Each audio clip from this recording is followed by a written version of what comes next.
ছোট্ট মিষ্টি এই মেয়ে এখন সিরিয়াল কাঁপাচ্ছে। কে প্রথম কাছে এসেছে মিহিকে দেখেছেন তো? এইটুকু বয়সেই মুখস্থ শিব দুর্গা সরস্বতীর মন্ত্র। ছোট্ট মিহি কিন্তু মারাত্মক ট্যালেন্টেড, বাজাতে পারে পিয়ানো, ঠাকুরের প্রতি অগাধ ভক্তি তার। এইটুকু বয়সেই নিয়ম করে পুজো দেয় সে, করে মন্ত্রপাঠ। কিন্তু কলকাতার মেয়ে নয়, কোথাকার মেয়ে মিহি জানেন? বয়সী বা কত মিহির? কি তার আসল নাম?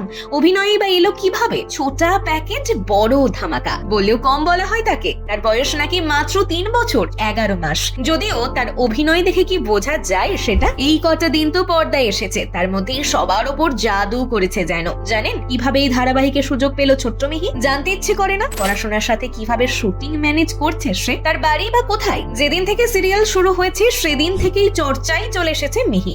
যদিও তার আসল নাম কিন্তু রাধিকা কর্মকার, বাড়ি তার দুর্গাপুর। আপনার বাড়িও যদি দুর্গাপুরে হয় তাহলে তো চিনেও থাকতে পারেন এই খুদেকে। এটুকু বয়সেই কিন্তু কাজটা সে দারুণ এনজয় করছে। কাজ বুঝতে কোনো অসুবিধা হচ্ছে না। জিজ্ঞেস করলে রাধিকার পরিষ্কার জবাব, আমার তো কোনো অসুবিধাই হচ্ছে না। এমনকি তার নাকি মেকআপ করতে খুব ভালো লাগছে।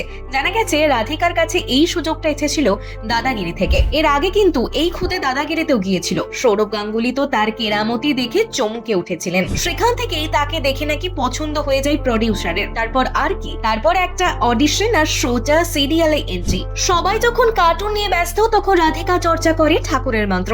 এই ব্যাপারটা কিন্তু বেশ ইমপ্রেসিভ, তাই না?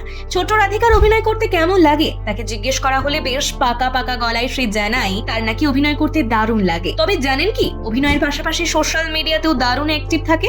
3 বছর বয়সেই রাধিকা দারুণ জনপ্রিয়। তার নিজস্ব ইউটিউব চ্যানেল রয়েছে। নিজে নিজে ব্লগ রিলস তৈরি করে শেয়ার করে মিষ্টি মিহি। ইদানিং নাকি স্কুল করতে একটু অসুবিধা হচ্ছে তার। এখন সে সিআরপিএফ মন্টেসরি স্কুল দুর্গাপুরে লোয়ার কেজিতে পড়ে। আপনাদের কেমন লাগে রাধিকার অভিনয়? কমেন্টে জানাতে ভুলবেন